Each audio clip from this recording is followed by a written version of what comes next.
पुरुष धर्माप्रमाणे जयवंताचे हात तिच्या वक्षस्थळावर गेले नकळत. तेव्हा मात्र ती स्थळ, वेळ, भान पूर्ण विसरून गेली. जयवंताचे मनोभेद एव्हाना तिला कळून चुकले होते. सुमनची मुखश्री फार चमत्कारिक दिसत होती. गालांसह सर्वत्र तिच्या देहावर रक्तिमा आला होता.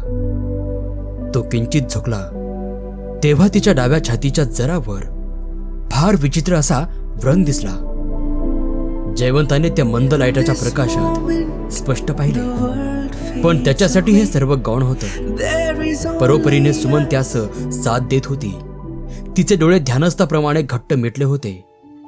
नकळत तिचा हात टेबलाच्या चिनी मातीच्या मूर्तीला लागला. ती मूर्ती तोल सुटून खाली कोसळली.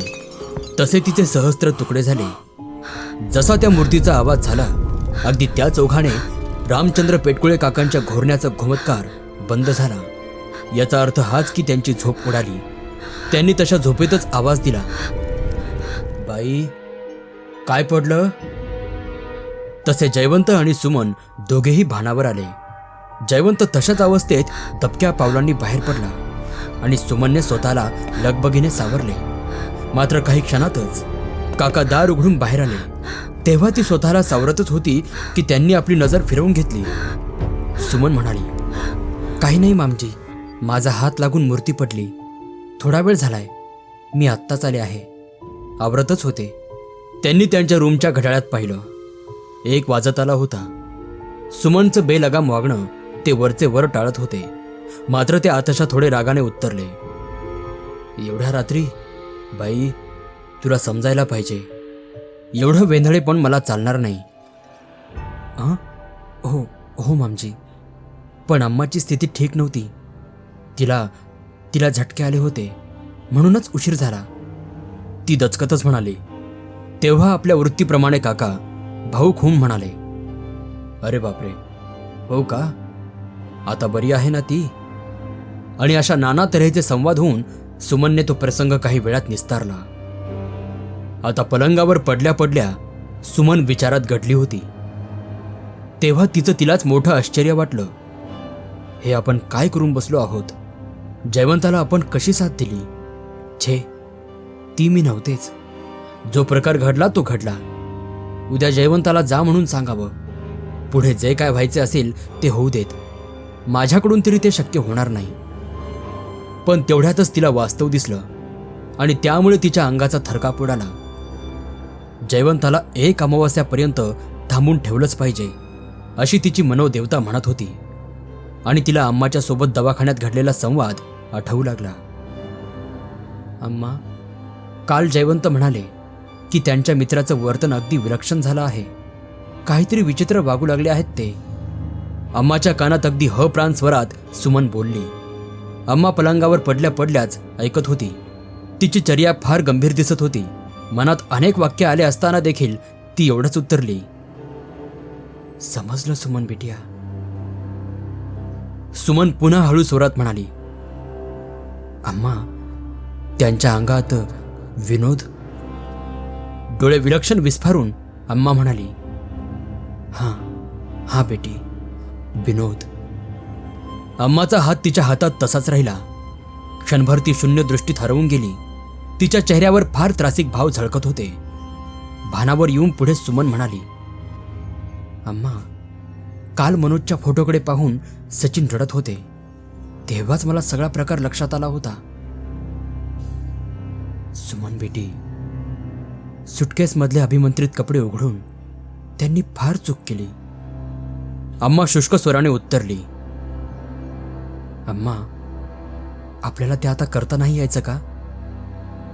सुमन गोंधळल्यासारखी तोंडातल्या तोंडातच बोलली, हो करता येईल, पण बहुत मुश्किल होऊन बसलंय. अब तक तो विनोद की आत्मा शक्तिशाली हो गई होगी. जब नारियल को आग लग गई थी तभी सारी स्थिति हमारे हाथ से निकल चुकी थी बिटिया. पण अम्मा, तुला सगळं कळतं ना? त्यात जयवंत हे घर सोडून जायचं म्हणतायत. त्यांची बदली पुन्हा दुसऱ्या ठिकाणी करण्यात आली आहे. शिवाय मला ते खोदून खोदून विचारत होते की सचिन सोबत जे होतंय ते नक्की काय आहे, तो असं का वागतो आहे. या घरात किन्नर मृत्यू पावला आहे ते मला का नाही सांगितलं? काय उत्तर देऊ अम्मा त्यांना? हे बोलताना ती फारच गोंधळली होती. हे ऐकताच अम्माच्या चेहऱ्यावरचे रंग उडाले. ती लगबगीने म्हणाली, नाही, त्यांना नको जाऊ देऊस. त्या पोराच्या देहामध्ये विनोदची आत्मा तशीच राहिली तर तिला काढता येणार नाही आणि मोठ्या संकटाला तोंड द्यावे लागेल. आणि आपण जी मेहनत घेतली ती वाया गेलीच असं समज सुमन बेटी. क्षण दोन क्षण शांतता राहिली. दोघींची नेत्र पल्लवी झाली. सुमन म्हणाली, म्हणजे मी काय करू आता अम्मा? अम्मा एकाकी म्हणाली, खूप काही. सुमन, तू म्हणली होतीस ना जयवंताची तुझ्यावर मर्जी आहे? या प्रश्नाने सुमन डोळे विस्फारून उद्गारली, मग? तू त्याच्या मर्जीला सांभाळ. अम्मा, हे काय बोलतेस तू? त्यांची माझ्यावर वाईट नजर आहे हे तुला ठाऊक आहे ना? होय सुमन बेटी, पण तुला थोडी कुर्बानी द्यावीच लागेल.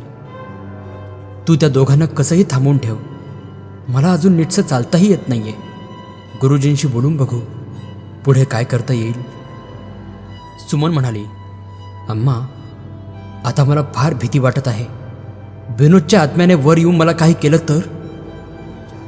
अम्माने स्वतःच्या गळ्यातील एक काळा रत्न काढून तिच्या हातात दिला. इकडे कान कर बेटी. तशी सुमन तिच्या ओठांच्या दिशेने झुकली. अम्मा पुढे म्हणाली, महम मायम रक्षितम मम सर्वदा. असा काहीचा मंत्र तिच्या कानात अम्माने फुंकला व पुढे अम्मा म्हणाली, हा रत्न पाण्यात टाकून 21 बार अभिमंत्रित कर बेटी आणि पूर्ण घरात फेकून मुख्य दारापुढे रेषा मार. घाबरू नकोस. त्यांचे हे गुढार्थ संवाद चाललेले असतानाच अम्माची मुलगी वर वारडात आली आणि सुमनचा व अम्माचा संवाद तिथेच राहिला. तिच्या मागोमाग जयवंतही वर आला. तो दारातूनच येत म्हणाला, सॉरी हां, मला खूप उशीर झाला. सुमन म्हणाली, तुम्ही तर 6:30 पर्यंत पोहोचणार होतात, 8 वाजलेत. जयवंत म्हणाला, अहो बँकेच्या साहेबाचं. त्याचे हे शब्द ओठातच राहिले की इकडे आम्हाला झटके आले आणि म्हणून त्यांना निघायला. रात्रीचे 11 11:30 वाजले होते हे आधी सांगितले आहेच. आत्ता ह्या क्षणी सुमन हे सर्व आठवत बसली होती.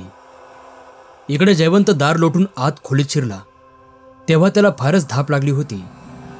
खिडकीच्या कठड्यावर हात ठेवून सचिन खिडकीबाहेर दवाखान्याकडे पाहत मोठ्याने हसत होता. त्याचा चेहरा फार निस्तेज असून त्यावर कसल्याचे पांढरे ओरखडे दिसत होते.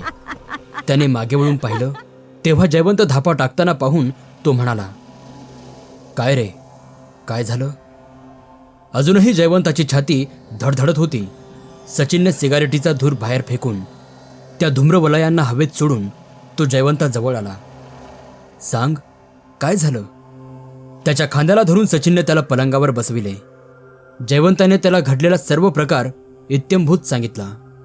ते ऐकताना सचिनची मुखश्री क्रोधित दिसू लागली. सचिन म्हणाला, तुला मी सांगितलं होतं तिच्या नादी लागू नकोस, कळत नाही तुला? अरे पण घडलं माझ्याकडून. यावर त्यांचे उत्तर प्रत्युत्तर असा संवाद बराच वेळ झाला. शेवटी सचिन म्हणाला, ठीक आहे, तुला काय करायचं आहे ते कर. मी परवा पुण्याला निघतोय. का रे? जयवंताने विचारलं. जयवंत, तुझीही बदली झाली ना, आणि मला फार महत्त्वाचं काम आहे. मी जाणार आहे परवा. एवढे मोघम बोलून सचिन पलंगावर आडवा झाला. इथे अजून एक रहस्य असे की सचिनच्या देहामधली बिहारण मनोजला शोधावयास जाणार होती. ते का, पुढे कळेलच. मनोज हा सुमनचा पती. जेव्हा बिहारण जळून मृत्यू पावली त्या क्षणी मनोजही फरार झाला होता. नमस्कार मित्रांनो, मी नागसेन. बिहारण हा या भयकथेचा भाग 8 होता. लवकरच आपण भाग 9 कडे वळूयात. ही कथा तुम्हाला आवडत असेल तर व्हिडिओला लाईक, कमेंट आणि चॅनलला सबस्क्राईब करायला विसरू नका. धन्यवाद.